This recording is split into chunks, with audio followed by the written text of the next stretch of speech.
points that we use. All right. It's running about 50% in terms of the. Well, of course, the public would understand that they should use an experienced electrician. I mean, that's an obvious question to ask the public, isn't it? I mean, of course they would say yes. I'm surprised it's not more than 50%, to be quite honest. They're not going to say I'd rather use an inexperienced or unqualified electrician, are they? But let me move on, because you bring me to an important point. 3.5 years. I've only been an MP for 3.5 years, but in all the time that I've sat on this select committee, which is for a majority of that time, I've never seen less cooperation, less desire to try and get solutions to a particular problem than I have seen in regard to this particular issue in the time that I've served on this committee.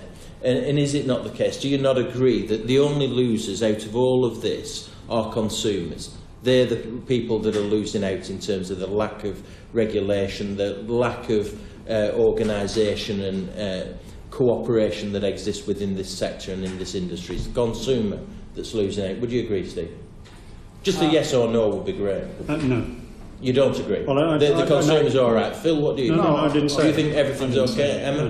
Well, you put I words want in to my mouth. expand on the answer rather than being driven to get yes or no. Well, is the only people losing out are the you think There are 1 million jobs notified every year, but that because of the presence of competent person schemes are done so by competent people that are backed by insurance-backed warranties, that have organisations that they can call, and if something's wrong, we go and fix it. Only this afternoon I was dealing with an old lady who was wrong with stuff while we were in the socket, I don't and we were there to solve hear it. about the old lady.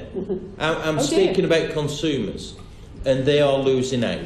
That's the general. You don't agree that they're losing out? No. Everything's fine? No, I didn't say everything was fine. I said there are things that we can improve on, but I don't believe consumers are losing out. I have to note that you changed your question as you came along from are consumers losing out to we do or don't agree with you that they are or aren't. It's grey. Some consumers are losing out. Most consumers are benefiting because the people who are registered are accountable in a way that they could not be held to account if we did not have a scheme, which was the case prior to Part P.